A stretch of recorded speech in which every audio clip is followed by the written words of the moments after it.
A complex tug-of-war inside the White House is driving U.S. President Donald Trump's shifting public statements on the course of the Iran war, as aides debate when and how to declare victory, even as the conflict spreads across the Middle East.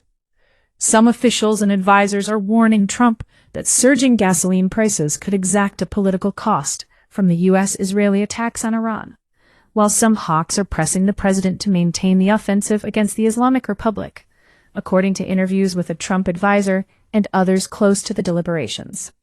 Their observations to Reuters offer a previously unreported glimpse inside White House decision-making, as it adjusts its approach to the biggest U.S. military operation since the 2003 Iraq War. The behind-the-scenes maneuvering underscores the high-stakes Trump, who returned to office last year promising to avoid stupid military interventions, faces nearly 2 weeks after plunging the nation into a war that has rattled global financial markets and disrupted the international oil trade. The jockeying for Trump's ear is a feature of his presidency, but this time the consequences are a matter of war and peace in one of the world's most volatile and economically critical regions. Shifting from the sweeping goals he framed in launching the war on February 28, Trump in recent days has emphasized that he views the conflict as a limited campaign whose objectives have mostly been met. But the message remains unclear to many, including the energy markets, which have lurched in both directions in response to Trump's statements. He told a campaign-style rally in Kentucky on Wednesday that we won the war, then abruptly pivoted. We don't want to leave early, do we? We've got to finish the job. Economic advisors and officials, including from the Treasury Department and the National Economic Council, have warned Trump that an oil shock and rising gasoline prices could quickly erode domestic support for the war, said the advisor and 2 others close to the deliberations, speaking on the condition of anonymity to disclose internal discussions. Political advisors, including Chief of Staff Susie Wiles and Deputy Chief James Blair, are making similar arguments, focusing on the political fallout from higher gas prices and urging Trump to define victory narrowly and signal the operation is limited and nearly finished, the sources said. Pushing in the other direction are hawkish voices urging Trump to sustain military pressure on Iran, including Republican lawmakers such as U.S. Senators Lindsey Graham and Tom Cotton, and media commentators such as Mark Levin, according to people familiar with the matter. They argue the U.S. must prevent Iran from obtaining a nuclear weapon and respond forcefully to attacks on American troops and shipping. A third force comes from Trump's populist base and figures such as strategist Steve Bannon and right-wing television personality Tucker Carlson, who have been pressing him and his top aides to avoid getting dragged into another prolonged Middle East conflict. He is allowing the hawks to believe the campaign continues, wants markets to believe the war might end soon, and his base to believe escalation will be limited, the Trump advisor said. Asked for comment, White House Press Secretary Karoline Leavitt said in a statement, "This story is based on gossip and speculation from anonymous sources, who aren't even in the room for any discussions with President Trump. The president is known for being a good listener and seeking the opinions of many people, but ultimately everyone knows he's the final decision-maker and his own best messenger. The president's entire team is focused on ensuring the objectives of Operation Epic Fury are fully achieved." Other people named for their roles in the deliberations did not immediately respond to Reuters' questions. In taking America to war, Trump offered little explanation, and the administration's stated war aims have ranged from thwarting an imminent attack by Iran to crippling its nuclear program to replacing its government.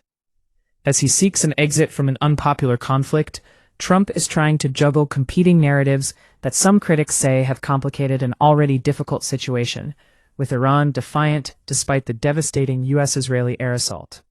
Top political aides and economic advisors whose warnings before the war of the potential economic shock were largely ignored appear to have played a major role in pushing Trump's efforts this week to reassure skittish markets and contain rising oil and gas prices. His public shift to downplaying the war's impact, describing it as a short-term excursion, and his insistence that gas price hikes would be short-lived, appeared aimed at calming fears of an open-ended conflict. Some top aides have advised him to work toward a conclusion to the conflict that he can call a triumph, at least militarily, the sources said. Even if much of the Iranian leadership survives, along with remnants of a nuclear program that the campaign was meant to target. Wave after wave of U.S. and Israeli airstrikes have killed a number of top Iranian leaders, among some 2,000 people overall, some as far away as Lebanon, devastated its ballistic missile arsenal, sunk much of its navy, and degraded its ability to support armed proxies around the Middle East. But the military achievements have been seriously undercut by Iran's stepped-up attacks on oil tankers and transport facilities in the Gulf, driving up oil prices. Trump has said he will decide when to end the campaign. He and his aides say they are far ahead of the 4 to 6 week timeframe Trump initially announced. The shifting reasons for launching the conflict, which has spilled over into more than half a dozen other countries, have only made it more difficult to predict what comes next.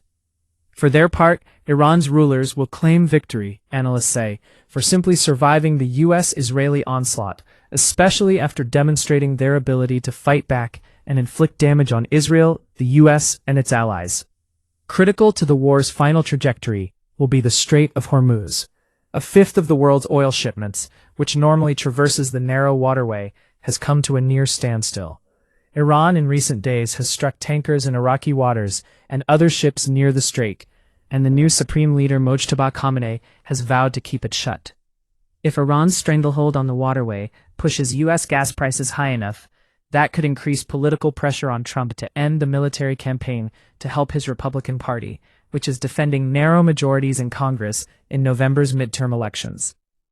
Trump has recently refrained from pushing the idea that the war seeks to topple the government in Tehran.